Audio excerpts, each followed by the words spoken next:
नमस्कार, स्वागत है आप सभी का। मैं हूँ नीलम माही और इस वक्त हम नवाबों के शहर लखनऊ में हैं। कौन चलाएगा देश ये तय करेगा उत्तर प्रदेश, क्योंकि भैया उत्तर प्रदेश ही तय करेगा कि देश कौन चलाएगा। देखना अब ये है कि प्रधानमंत्री नरेंद्र मोदी जी देश चलाते हैं या राहुल गांधी जी चलाते हैं। तो जानते हैं सीधा लखनऊ की जनता से। लोकसभा चुनाव नजदीक आ रहा है, आपको क्या लगता है कौन इस बार देश चलाएगा? प्रधानमंत्री नरेंद्र मोदी जी या राहुल गांधी? राहुल गांधी राहुल गांधी चलाएंगे। हाँ, राहुल गांधी चलाएंगे। कैसे दावा कर सकते हैं कि राहुल गांधी ही चलाएंगे? मोदी कैसे दावा कर सकते हैं कि हम चलाएंगे? दो बार बन चुके भाई, दो बार बन जाएंगे। क्या कांग्रेस की सरकार नहीं रही है? कांग्रेस की सरकार रही है और कांग्रेस की सरकार गई भी है। अगर इसके पहले सरकारें बन सकती है और बिगड़ सकती हैं, तो क्या आपकी परमानेंट बन गया है? क्या परमानेंट चुनाव हो गया है? परमानेंट तो चुनाव हुआ नहीं है। जनता जिसको भेजती है, जनता उसको उतारती है। तो ये कोई परमानेंट चीज करके नहीं आया है। और बीजेपी को अगर इतना विश्वास है कि हम चुनाव जीतेंगे, हम सरकार बनाएंगे, तो इसकी गलतफहमी जल्द ही दूर हो जाएगी। क्योंकि बड़े बड़े अंग्रेज भी सोचते थे कि मेरा सूरज नहीं डूबेगा। पूरी दुनिया के 1/3 हिस्से में अंग्रेजों का राज है कि नहीं? लेकिन उनका भी अंत हुआ, उनका भी सूरज डूब गया। बीजेपी दुनिया के 1/3 देश में राज कर रही है। इंडिया में वो भी कुछ राज्यों में है। तो अगर अंग्रेजों का सूरज अस्त हो सकता है अत्याचार करने के नाते, तो भारतीय जनता पार्टी किसानों पर अत्याचार कर रही है, सही कर रही है, धर्म और जाति के आधार पर जो डिवीजन पैदा कर रही है, लड़ाई लड़वा रही है, गरीब को गरीब से, धर्म वाले को दूसरे धर्म वाले से एक दूसरे से लड़ाने और झगड़ा करने, फसाद करने का, मस्जिद की खुदाई, मंदिर की खुदाई, कहीं यहाँ कहीं वहाँ, दंगा फसाद चारों तरफ। आप लोग देखिए, कोई मीडिया हो जाता है तो मुद्दा क्या पूछता है? ये नहीं पूछता है कि भाई इस देश में, जिस देश में इतनी राम राज्य है, उस देश की जनता दूसरे देश में 10,000 मजदूर जाने के लिए क्यों मजबूर है? अगर तुम्हारे यहाँ दैविक भौतिक तापा हर प्रकार की सुख समृद्धि आ गई है, तो हमारे आपके यहाँ का दुनिया के लोग यहाँ आना चाहिए रोजी रोटी के लिए।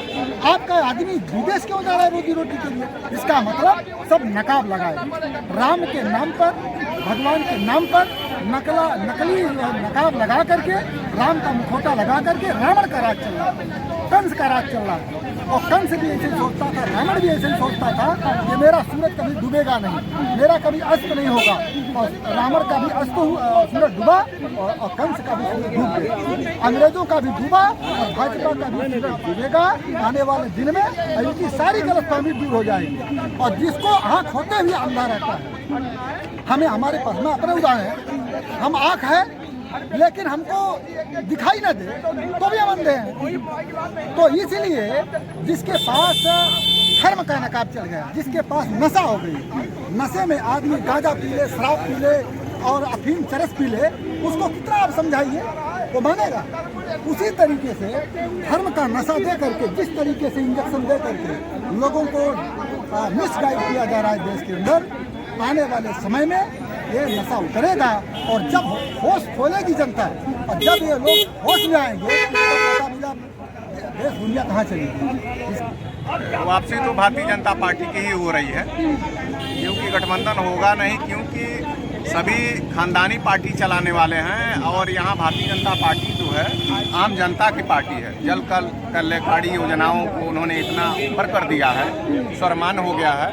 550 साल पुराना राम मंदिर का मुद्दा था कि तिथि नहीं बताएंगे, तो तिथि बता दिया 22 जनवरी। 5 लाख 6 लाख दर्शन हो रहा है। ये बहुत बड़ा बिजनेस वहाँ पर हो रहा है। 150 सरकारी होटल खुलने जा रहे हैं वहाँ पे, और सभी घरों में लोग ठहरा रहे हैं और पैसा कमा रहे हैं। फूल है, माला है, तमाम है। आप क्या रोजगार दोगे? ये बड़ा मुद्दा है। इसी से हम लोग बहुत खुश हैं। और सवाल है कि पार्टियां कहते हैं कि ये धर्म के नाम पर कमाते हैं। ये पहले बताइए, 550 साल 100 पुराना, अभी शिव मंदिर का देख लीजिए, ज्ञान वापी का देख लीजिए, आगरा का ताजमहल देखिए, मथुरा का देखिए, सब खुदेगा, बाकी नहीं रहेगा। तो जो बाकी नहीं रहेगा, जो पार्टी करेगी वो हम करेंगे। हम मर मिटने वाले हैं। हम रोजी रोजगार काम करके कर लेंगे, लेकिन अपने सनातन धर्म के लिए हम लड़ेंगे, उसके लिए चाहे जो हो जाए। राहुल गांधी न्याय यात्रा निकाल रहे हैं और इस बार गठबंधन भी किए हैं।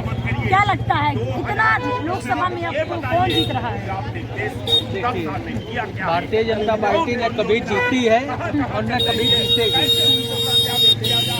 ईवीएम हटा के जिस दिन चुनाव हो गया उसी दिन भारतीय जनता पार्टी को अपनी औकात पता चल अरे जाएगी। कह तो रहे हैं कि राम मंदिर उन्होंने बनवा अभी दिया, भाई साहब ने बोला था 200 रेस्टोरेंट मैंने खुलवा दिया। रोजगार दे दिया अयोध्या नहीं 200। मैं जानना चाहता हूं कि अभी भारतीय जनता पार्टी के भाई साहब ने कहा कि हमने जो है 250 रेस्टोरेंट अयोध्या में बनवा दिया।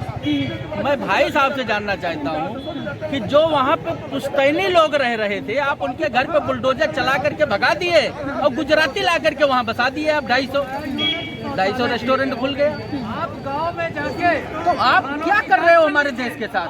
आपने यही जो है बनारस में भी किया, मंदिर और घर तोड़वा करके और गुजरातियों को ला करके आप वहां बसा दिया। अरे गुजरातियों को गुजरात में रहने के लिए जगह कम है क्या? पूरे हिंदुस्तान पे आप खाली गुजराती कब्जा करा दोगे। ये 2024 के चुनाव में हमारे देश की 140 करोड़ जनता माफ करने वाली नहीं है और इस बार ईवीएम हटाओ देश बचाओ का अभियान चलेगा। इनका दाल नहीं गलेगी भारतीय जनता पार्टी। कहना है कि अगर ईवीएम नहीं रहेगा तो बैलेट से होगा तो वो जीत जाएगी। 30 सीट भी नहीं पाएंगे भारतीय जनता पार्टी वाले, पूरे इंडिया में 30 सीट नहीं पाएंगे। आप उत्तर प्रदेश छोड़ दीजिए, उत्तर प्रदेश में इनका खाता नहीं खुलेगा। मैं लाइए स्टाम्प पेपर लिख दूं, अगर ये ईवीएम बंद करवा के चुनाव करवा ले और एक सांसद अपना निकाल ले तो जो कहेंगे वो हार जाए।